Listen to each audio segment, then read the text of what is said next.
ఈ కథ హౌస్టన్లో 2013 క్రిస్మస్కి గిఫ్ట్గా ఇచ్చిన డిజ్నీ ఫ్రోజన్ ఎల్సా బొమ్మ ఒక దుర్ఘటనగా మారింది. అలా 2 ఏళ్ల పాటు ఈ బొమ్మ లెట్ ఇట్ గో అని పాడుతూ ఉండేది. ఎల్సా బొమ్మ నెక్లెస్ మీద ఉన్న బటన్ను ప్రెస్ చేస్తే ఇంగ్లీష్లో మాట్లాడేది. కానీ 2015కి అది సడన్గా స్పానిష్కి మారడం మొదలుపెట్టింది.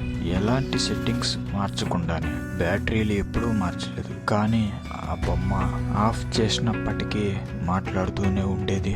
భయంతో 2019లో కుటుంబం దానిని ట్రాష్లో వేసింది. కానీ కొన్ని వారాల తర్వాత ఎల్సా తిరిగి వారింట్లో ప్రత్యక్షమైంది. వారింట్లో వాళ్ళంతా దాన్ని చూసి భయపడి వారు దాన్ని డబుల్ బ్యాక్ చేసి ట్రాష్లో వేసి టౌన్ను వదిలేసి వెళ్ళిపోయారు. కానీ వారు తిరిగి రాగానే ఎల్సా బ్యాక్ యార్డ్లో ఎదురుగా కనిపించింది. ఈసారి అది కేవలం స్పానిష్లోనే మాత్రమే మాట్లాడుతుంది. చివరిగా వారు మినిసోటాలో ఉన్న ఒక స్నేహితునికి వద్దకు ఎల్సాని పంపించారు. ఆ స్నేహితుడు బొమ్మను తన ట్రక్కుకు తిప్పి కట్టాడు.